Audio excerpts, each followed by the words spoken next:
Hello and welcome to The Adult Life, where we give you the tools to be a happy and healthy adult. My name is Simi and I'm the adult in charge.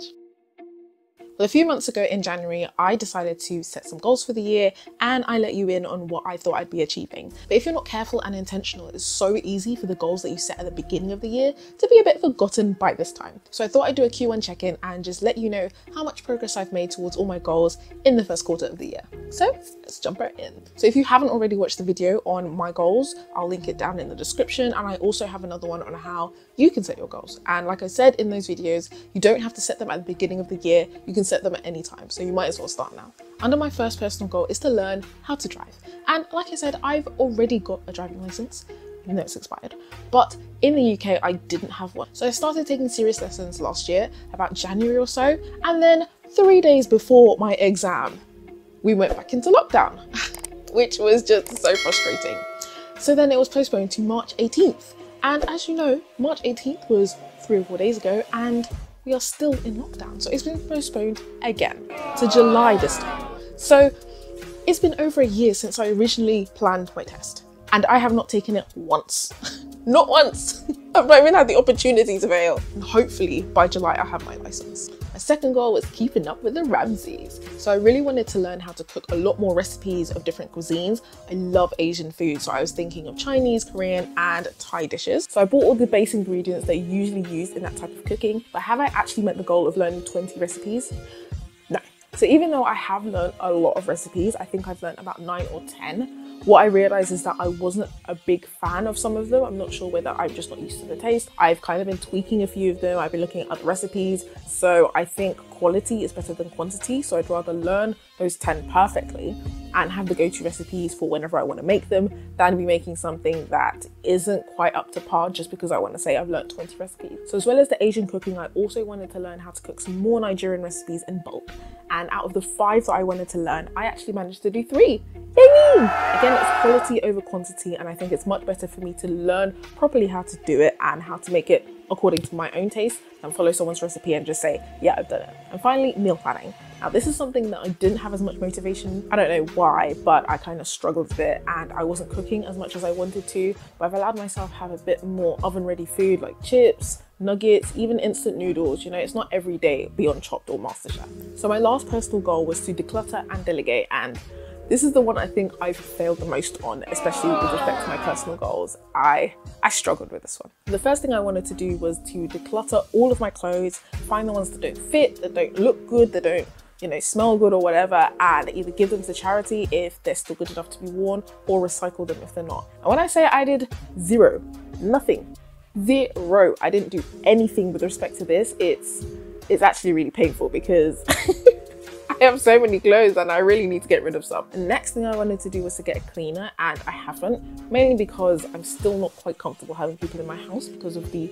global situation. But what I have found is the 5-minute rule that I said I was going to implement has really been working for me. And so many people are going to be looking at me, I know, and say, what can you do in 5 minutes? And the beauty of it is that you're not supposed to clean the whole house in 5 minutes. You're supposed to clean maybe just the bathtub in 5 minutes, or the toilet and the sink in 5 minutes, or even just wash 5 minutes worth of plates. So what I usually do is 5 minutes of washing up a day and 5 minutes of whatever else a day. Mainly because if you only did 5 minutes of washing up, you would never do anything else. And sometimes I do it a bit longer on the weekend, so maybe Saturday or Sunday, I might take 20 minutes instead of 10 minutes, or I might even take 30, depending on what needs to be done. And just doing those in 5 minutes still helps my back and makes me a lot more likely to do it. Yeah, and then there's going to bed early. That's not been going well. I'm not even gonna lie, I still go to bed at 12, 1, 2, whatever time takes my fancy, and I know it's my fault because I'm still looking at my devices right before I want to go to bed and I'm expected to sleep. And it doesn't work like that, Simi. But it's something I'm just gonna have to be a bit more strict with myself about. Now we're on to my financial goals, and this is the one that I'm really excited about because I'm sure you know that in my last video, I said that one of the biggest things I wanted to do this year was to purchase property. And when I did the video in January, I was still in the process of saving up for the deposit, for the fees, emergency fund, everything else that comes to do with buying a house. It's so weird, but just 3 months on, I'm actually in the process of purchasing my first property. It's crazy, it's so crazy. It's all just happened so fast and I'm so excited and I'm really stressed and I'm, whew, right to me. So I'm not gonna say too much now, because I don't want to jinx it, but also I'm thinking of doing a mortgage series. So I'll talk to you about my whole process a bit later on. So one of the things I also wanted to do was to review my budget, because that was supposed to help me save more money towards buying a property. And that is something that I did at the beginning of the year. Because I started purchasing a property slightly earlier than I thought I would, I've actually had to really cut down and strip my budget. So it's only the essentials that are going out right now. But I am still putting a bit of money for fun money so I can still have my takeaways, because I have them every week. And you know, you still have to live life, so I make sure I still treat myself. Next was to have an emergency fund of about 6k, and I also wanted to overpay my mortgage by 1%. Now these are a bit in the air. I think I won't really be able to take stock of these until I've actually bought the property that I want to buy, just because there's so much money that's going to be flying around. I need to buy the house, I need to pay the solicitors, I need to get furniture, moving fees, everything. So until I settle down and the first mortgage payment has gone out and I kind of see where I am with finances, I don't think I'll actually have a proper update until then. So maybe in the next like half year check-in or Q2 check-in, I'll be able to give a bit more light on that. And my final financial goal was actually to invest. Now I've actually already been doing this for a while, but it's a much lower amount just because I'm still saving. So once all of that is done, I'll up my investment amount from 60 or 70 pounds, which is what it is right now, and I'll make it whatever I decide for the rest of the year. Now on to my work or professional goals. The first one was to maintain my Prince 2 and my PMP certifications. Prince 2 has to be done every year and PMP every 3 years. So I've done Prince 2 for the year, so that's done. And PMP, I just updated that, so that's done and dusted for now. At work, like I said, I'm just gonna be a better project manager, really. That's all my goal is to be. Doing lots of reading, getting feedback from my boss and everything, and I'm just implementing that into my work and trying to improve it as much as I can. So now on to my health goals. Now the health goals are ones that I think I'm doing okay with. So there's a few that I said I couldn't tell you, and those ones are actually going quite fine. They're taking along nicely, and I'm doing the necessary steps that I need to do for those. The ones that I can tell you, I'm not gonna lie, I've stumbled a bit.